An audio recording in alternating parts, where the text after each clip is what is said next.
It's the new year, and we can finally turn the chapter on the disaster that was 2020.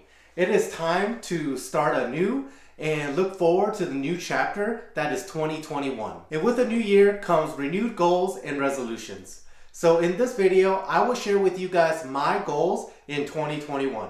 So let's get to it. What's up everybody? My name is Daniel and welcome back to the channel.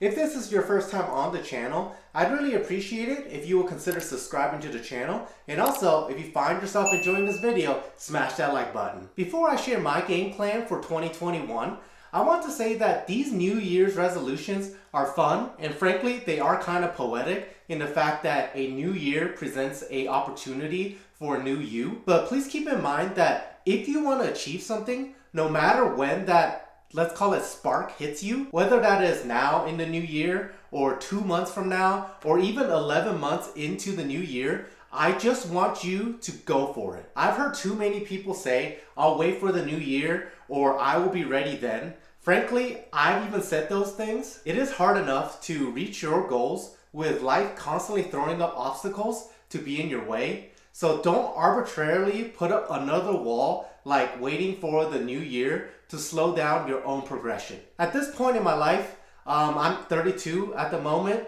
I believe that if you want to do something, you should just go for it. The new year won't actually get you ready to pursue your goal. I truly believe it is in the pursuit of your goal that actually gets you prepared for it. And that will be my 2 cents for the week.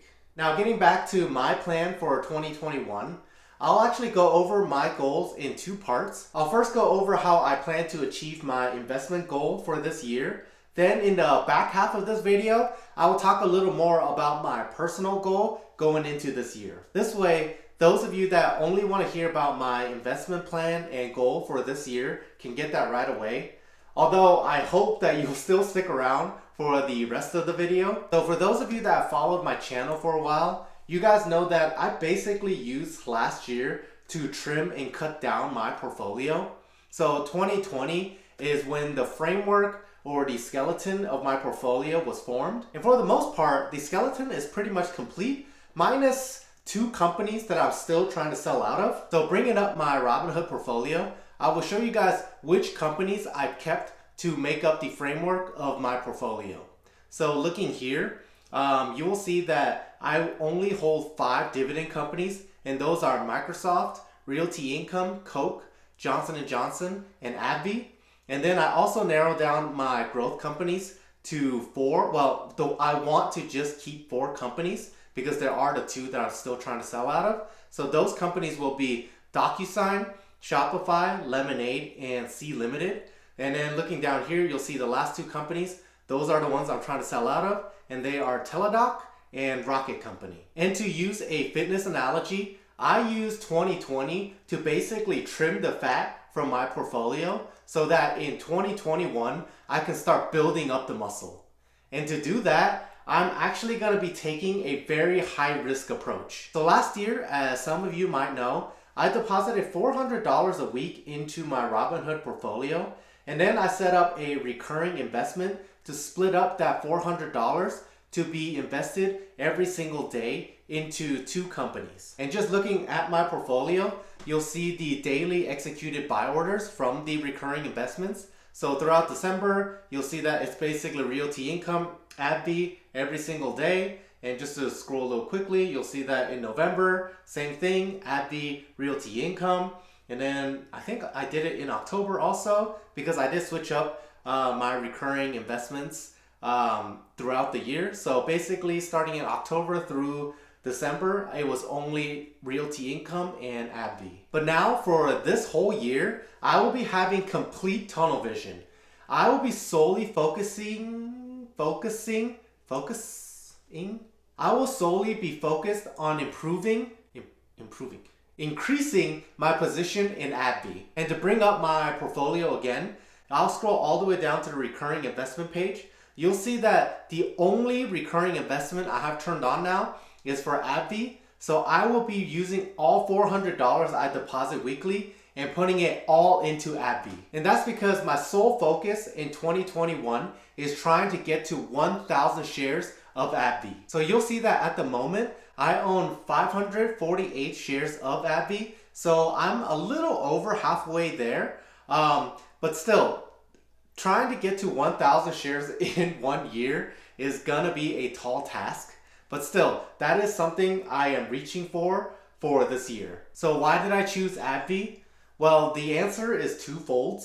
The first is more personal and it has nothing to do with the logistics or analytics of the company of AbbVie. You see, one of the, let's call it medium-term goals I have for my dividend companies is that every time their payout period comes around, I want to be able to receive $1,000 for that payout period. And for AbbVie, it is actually at 770 shares where I will be able to receive $1,000 per payout period. But at that point, it is a little over 3/4 of the way to 1,000 shares. So I pretty much made up my mind that I want to get to 1,000 shares. So the first reason why I chose AbbVie basically boils down to, I guess, my OCD of wanting to see that nice round number of 1,000 shares instead of having to see that 770 shares. Now, the second reason why I chose AbbVie is because of the, let's call it, uncertainty surrounding the company.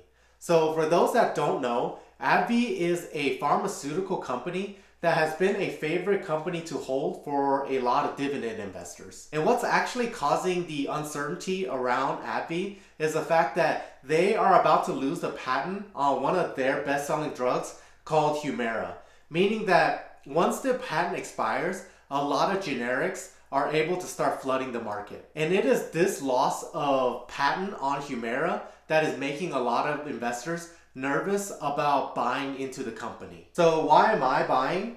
Well, to use a overly quoted line in investing, you need to be greedy when others are fearful and to be fearful when others are greedy. And just in case you didn't know, that quote is by Warren Buffett. Now, I'm not just being greedy for greedy's sake. I still like the long-term viability of this company. For one, I am banking on basic human psychology. We as people like stability and consistency, so I don't really see that people will be immediately jumping ship to get into the generics when the generics may not be as proven, especially when it comes to your health. I mean, will there be people opting for the cheaper generic version? Yes, but I don't think there will be that big of a dramatic drop-off that some investors are fearing. And two, it's not like AbbVie just made Humira and went, pack it up guys, let's go home and we can live off of this forever. They do have other drugs in their catalog. And not to mention, AbbVie has a lot of drugs in the pipeline that are in the third phase of the approval process. So AbbVie is not dependent on only one drug. And finally, AbbVie last year merged with a company called Allergan, which is best known for creating Botox. And never underestimate vanity when it comes to people. We all want to look good because frankly, looking good makes us feel good. And those are the three key reasons why I'm going all in on AbbVie in 2021. So that is my investment goal that I have for this year. Now, my second non-investment goal that I have is to try and grow this channel. Specifically, trying to monetize this channel. I mean, if I'm aiming for a goal, I might as well go big, right? I've always said I was going to be upfront with you guys on this channel, so I didn't want to just dance around the monetization topic and just leave it at grow my channel. Because frankly, you guys all know what it means when someone says grow my channel when that channel isn't monetized. And since this is a financial channel, of course I was going to be upfront with you guys about me trying to create a new stream of income. So this goal of trying to get this channel monetized is a little more out of my control than my investment goal. All I can do is create and upload content, and the rest of it is up to you guys. You see, for a channel to become monetized, it needs to have 1,000 subscribers and also 4,000 hours of watch time within a 1-year period. Now, that 1 year doesn't necessarily mean from January to December. It just means within a 365-day period, you need to be able to accumulate 4,000 hours of watch time. Now, I will continue to upload and improve on my content, but whether or not my channel gets monetized will be in your hands. Just remember that as an audience, you guys have more power on YouTube than you realize. Every click or minute that you give to a video contributes to its success. So it basically comes down to you guys as an audience, whether a channel can succeed or fail. So these will be the 2 goals I will be focusing on for this year. And actually, let me know down in the comments below what your New Year's resolution or goal is and how you plan on tackling it so that you can achieve those goals. And like always, if you've enjoyed this video, I'd really appreciate it if you will smash that like button. And also, like I mentioned before in the video, if you want to help me reach my goal for this year, please subscribe to the channel. And with that, I want to thank all of you guys for watching, and I'll see you in the next one. Peace.